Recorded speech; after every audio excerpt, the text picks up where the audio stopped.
அவன் ஸ்டூடெண்ட்ஸ் அவனை எட்டு வச்சு காட்டுறீங்க, அடிக்கிறீங்க, இடிக்கிறீங்க, விட்ட காட்டுறீங்க.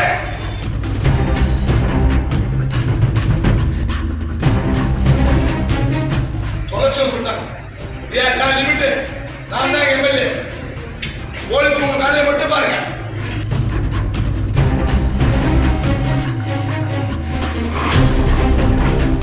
அன்லிமிட்டடா பண்றீங்க, போட்டு பேச்சு பண்ணுங்க. அப்ப மாணவர்களா இப்ப சண்டை பிடிச்சி இடிக்கிறீங்க, எட்டி உதைக்கிறீங்க, இப்ப ஜெயில் கைதி மாதிரி அவனும் லைனா போடுறீங்க.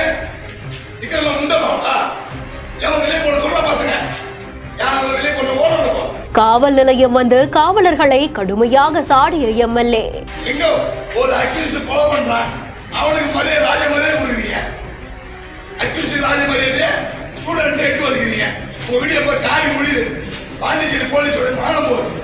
போராட்டத்தில் ஈடுபட்ட மாணவர்களுக்காக இப்படி ஒரு செயலா? 2 பேர் தப்பு பண்றீங்க, எட்டு வதைக்கிறீங்க, ஒரு கூட்டோட வதைக்கிறீங்க.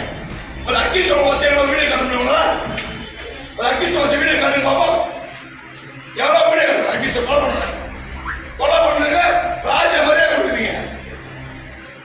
அம்மான ஒண்ணு எட்டி வதைக்கிறீங்க, கூட்டெல்லாம் வச்சு வதைக்கிறீங்க. உங்க வீடியோ பாருங்க, எல்லாம் வயலா போகுது.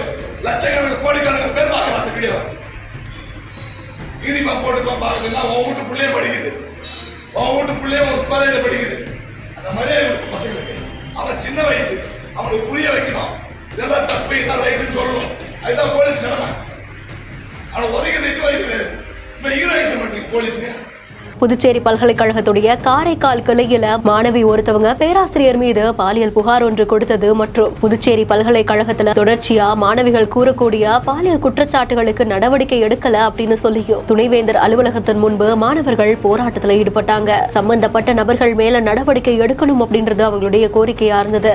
பேச்சுவார்த்தை எட்டப்படாததுனால நள்ளிரவு நேரத்துல நடந்த அந்த போராட்டம் தள்ளுமுழு மற்றும் தடியடியில முடிவடைந்ததா கூறப்படுது. இந்த போராட்டத்துல கைது செய்யப்பட்ட மாணவர்கள் மேல எந்த விதமான நடவடிக்கையும் எடுக்கப்படக்கூடாது, வழக்கு பதிவு செய்யக்கூடாது அப்படின்ற மாதிரியா காங்கிரஸ் எம்பியான வைத்திலிங்கம் அவர்கள் மாணவர்களை நேர்ல வந்து சந்திச்சு சொல்லியிருந்தாங்க. இந்த நிலையில பாஜக எம்எல்ஏவான கல்யாண சுந்தரம் அவர்கள் காவல் நிலையத்துக்கு வந்து காவலர்களை கடுமையா சாடி திட்டக்கூடிய காட்சிகள் வெளியாகி இருக்கு. அந்த செய்தி பற்றி உங்களுடைய கருத்துக்களை கமெண்ட் செக்ஷன்ல சொல்லுங்க. மேலும் செய்திகளுக்கு பிஹைண்ட் நோட்ஸ் ஃபாலோ பண்ணிக்கோங்க. செய்திகளை வழங்குவோர் டாக்டர் ஸ்ரீவர்மா வெல்னஸ், லெக்ஸ்கோ ஹாலிடேஸ் மற்றும் எம்சிஆர் பியோர் காட்டன் கிளப்.